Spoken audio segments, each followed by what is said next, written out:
Je vais parler en tant que doyen. Les études médicales durent 12 ans.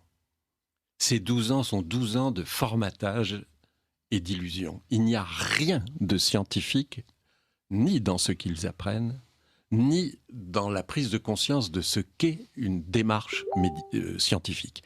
Et en particulier l'obligation de vérifier ses sources, de critiquer les articles et documents publiés. Ça demande beaucoup de travail. Je ne dis pas qu'ils ne le feraient pas, mais ils pensent qu'ils n'ont pas à le faire parce qu'on les a formés dans l'illusion qu'ils détenaient une sorte de vérité permanente. Les voilà diplômés de médecine à l'âge de 30 ans et ils s'imaginent qu'avec le bagage qu'ils ont acquis, je le répète scientifiquement nul, ils pourront vivre professionnellement avec compétence jusqu'à 65 ans. Il se trouve que j'ai fait une autre analyse, je ne suis pas le seul, mais je parle de mon expérience.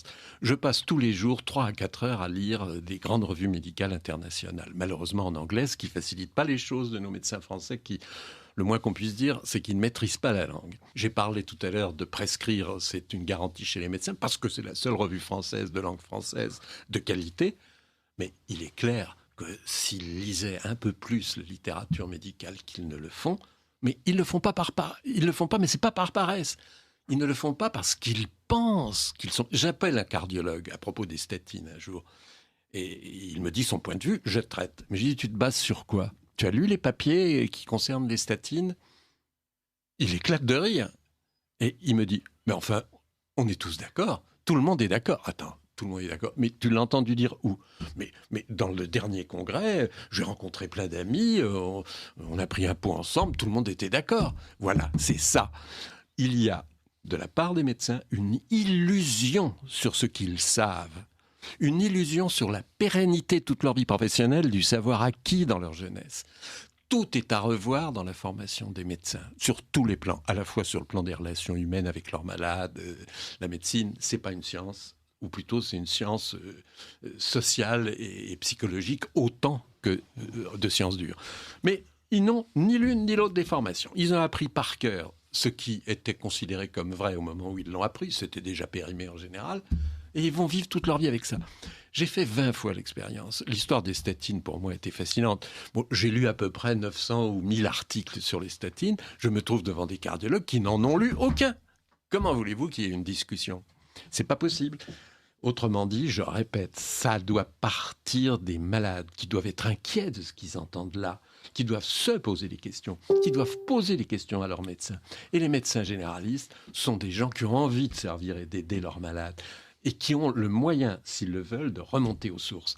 Alors, petit à petit, l'un entraînant l'autre, on ne pourra pas continuer à avoir un État qui se conduit comme il le fait, qui rembourse des médicaments inutiles, qui fait comme si les 30 000 morts par an d'accidents thérapeutiques n'existaient pas, qui nous annonce qu'il va réduire encore les crédits de recherche, mais il va continuer à rembourser les médicaments au lieu d'utiliser cet argent-là pour financer de nouvelles recherches.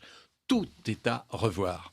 Comment un État responsable, comme devrait l'être le nôtre, accepte, depuis 30 ans, je me suis beaucoup battu sur ce plan avec mes collègues doyens, qu'il n'y ait aucune formation indépendante des médecins, qu'ils soient entièrement entre les mains des congrès, des séminaires, à Corfou, pas à Néan-Liétard en tout cas, ça c'est sûr. C'est clair, oui. Bon, on ne fait aucun effort pour les former. C'est pire en France qu'ailleurs, hein. C'est bien pire qu'en Grande-Bretagne, et c'est pire qu'aux États-Unis.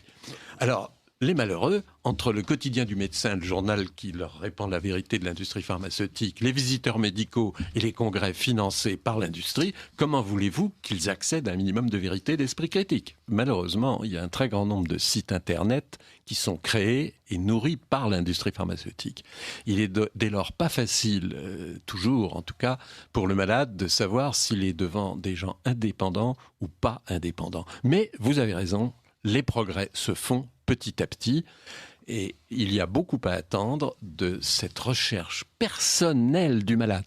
Le malade n'est pas chez le vétérinaire comme chez le médecin, il ne va pas rester passif. Il doit discuter de la validité du traitement avec son médecin.